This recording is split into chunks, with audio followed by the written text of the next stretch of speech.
मैंने तो पहली बार उन्हें क्रोध में देखा इस बार, जब कोई उधर से बोला, हाँ एक बैठी हुई पार्टी का एक आदमी बोला बैठ जाओ, तो रक्षा मंत्री जी के अंदर का सिंह जागा, कहा कौन बिठाएगा हमें। यह बात नहीं है कि हमारे मुस्लिम भाइयों ने बंकिम चंद्र चटर्जी के मेटाफर्स को सही अर्थ में नहीं समझा था। मौलाना रजाउल करीम ने कहा कि वंदे मातरम जैसे निर्दोष और सर्वांग सुंदर गीत को भी सांप्रदायिक कहते हैं, पर जिनके पास उदार दृष्टि है उन्हें वंदे मातरम गीत को समग्र दृष्टि से देखना चाहिए। वे देखेंगे कि उसमें बुत परस्ती का कहीं पर, अध्यक्ष महोदय, कोई दोष नहीं है। इसलिए अध्यक्ष महोदय जी, ये मैं कहना चाहूंगा, और अध्यक्ष महोदय, हमें देखना है कि इस्लाम किसको बुत परस्ती कहता है और उसकी हदें कहां पर हैं।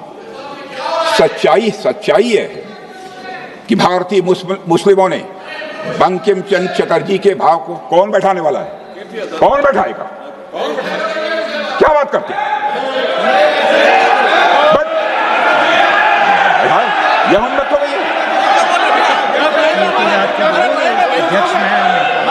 अध्यक्ष महोदय रोकिए। कौन बैठाएगा?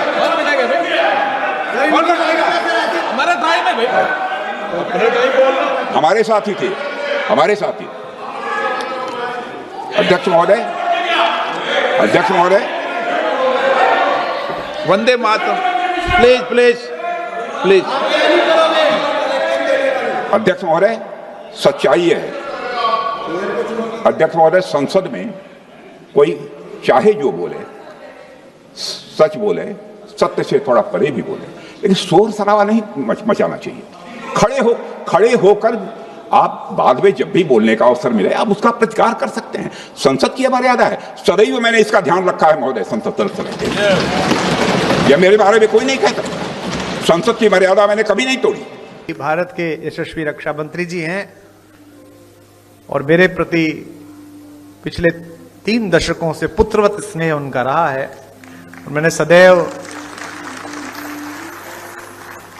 नीरज भाई को, पंकज जी को सदा ये कहा कि जितना लाड़ तुम पर है उतना ही मुझ पर है उनका सदैव। और वही अटल जी की छवि उनमें दिखती है, अभिभावक की छवि दिखती है। किसी भी दल का व्यक्ति हो, राजनेता अजात शत्रु होना चाहिए। जब आप सामने बैठे हुए व्यक्तियों को विरोधी की बजाय विपक्षी मानने लगते हैं तो संकट हो जाता है। मैंने तो पूरे लोकतांत्रिक जीवन में, विधानसभा में, राज्यसभा में भी आप इतनी कम आयु में रहे, मैंने तो पहली बार उन्हें क्रोध में देखा इस बार, जब कोई उधर से बोला, हाँ एक बैठी हुई पार्टी का एक आदमी बोला बैठ जाओ, तो रक्षा मंत्री जी के अंदर का सिंह जागा, कहा कौन बिठाएगा हमें। तो पूरा सदन तालियों से गूंज उठा, तो एकदम आनंद जागृत हुआ।